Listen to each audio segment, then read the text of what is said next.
Bill Clinton's election as president in 1992 sets off this whole chain of events in Arkansas that ultimately result in the rise of the first true political star for the Arkansas Republican Party in the form of Mike Huckabee.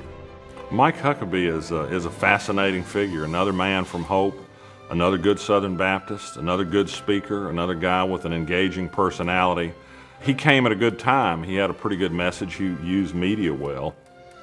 He depicted himself as an outsider when he came. He was the only Republican state office holder, and he got a lot of sympathy for that. He presented sort of a clean house kind of approach to government, and people liked him a lot. He's funny, he's quick with a quip, and so in a way he was well situated. In late 1992, Bill Clinton resigns from the governorship just before he becomes U.S. president, and Jim Guy Tucker is the lieutenant governor who becomes governor. That leaves a void in the lieutenant governorship, and what happened in early 1993 suddenly made the lieutenant governorship appear more relevant, because while Jim Guy Tucker was in Washington at the inauguration along with the Speaker of the House, that left the President Pro Tem of the State Senate, the acting governor of the state of Arkansas. And that President Pro Tem, while he was acting governor, actually did something in the form of commuting a number of sentences of prisoners, and really kind of makes people think, well, maybe we do need to have this special election for lieutenant governor sooner rather than later. The Democrats selected as their nominee in their primary someone who a lot of folks in the party thought was really going to be the next generation of kind of a great Arkansas progressive Democratic leader, a lawyer from Little Rock named Nate Coulter. The Republicans selected as their nominee, without competition, Mike Huckabee. Mike Huckabee had been the former president of the Arkansas State Southern Baptist Convention. And in 1992, he had run a campaign for the U.S. Senate against Dale Bumpers. It had been a hard-edged campaign, and Dale Bumpers had pretty successfully fended off his attacks. But Mike Huckabee, despite the flaws of that campaign, was somebody who had great personal style and real charisma, especially in terms of using television and radio successfully. His political rhetoric was very much spiced with that sort of Baptist minister flair, which has resonance for Arkansans and for Southerners generally.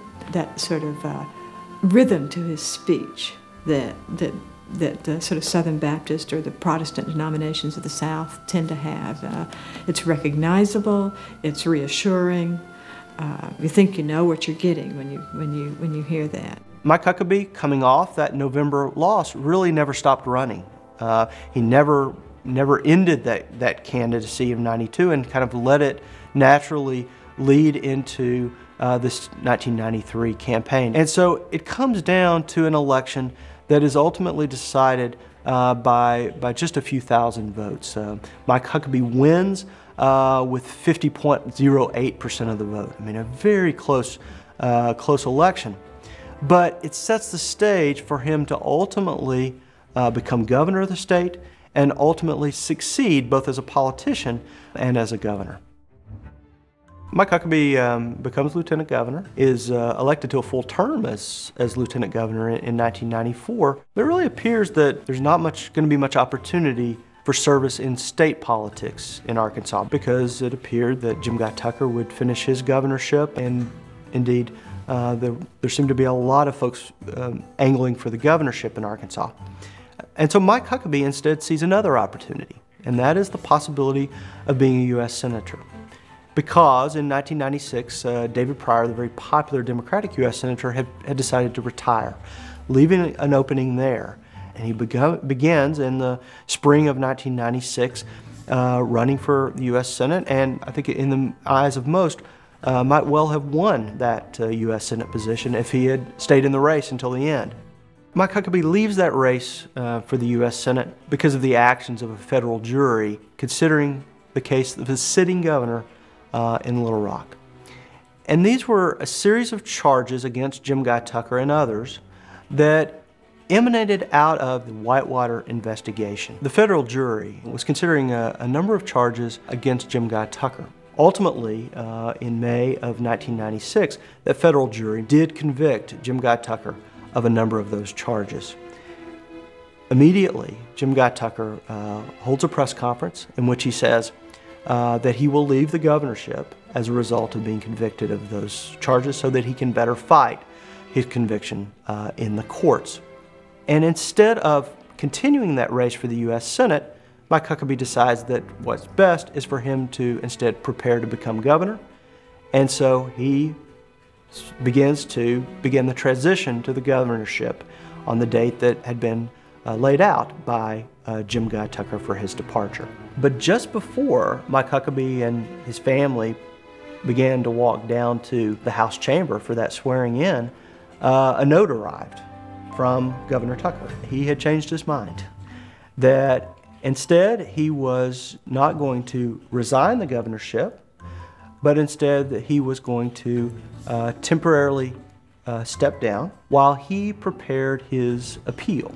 It was a bad idea on Jim Guy Tucker's part at that point. He had built the expectations so much that he almost had a contract with the state to do it. Now, legally, I don't think he had to leave office simply because he'd been convicted. But he'd said he was going to. It was an exciting day at the state capitol. Mike Huckabee was ready to be inaugurated as governor. Jim Guy Tucker wasn't leaving. Mike Huckabee's people were angry. Tucker was in private meetings with his friends trying to persuade him to go ahead and resign as he'd planned to do. There was talk of impeachment. We had a mess for 4 or 5 hours, but finally friends prevailed on Tucker to go ahead and resign.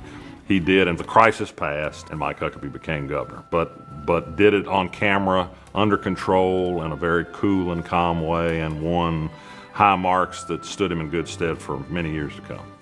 Mike Huckabee, through that day, showed real grace as he dealt with those events. This is not a happy day. It's a sad day. On the other hand, there's a time for us to exercise our mercy, and I think we have done that. But there's also a time for exercise our justice, and now we must do that. His behavior that day really was important in establishing a true honeymoon for his governorship. Because ultimately, about 6 p.m. that night, Mike Huckabee was allowed to be sworn in and allowed to give his inaugural address as governor. The duties of the office of governor of the state of Arkansas, upon which I am now about to enter. I'm about now to enter. So help me God. So help me God.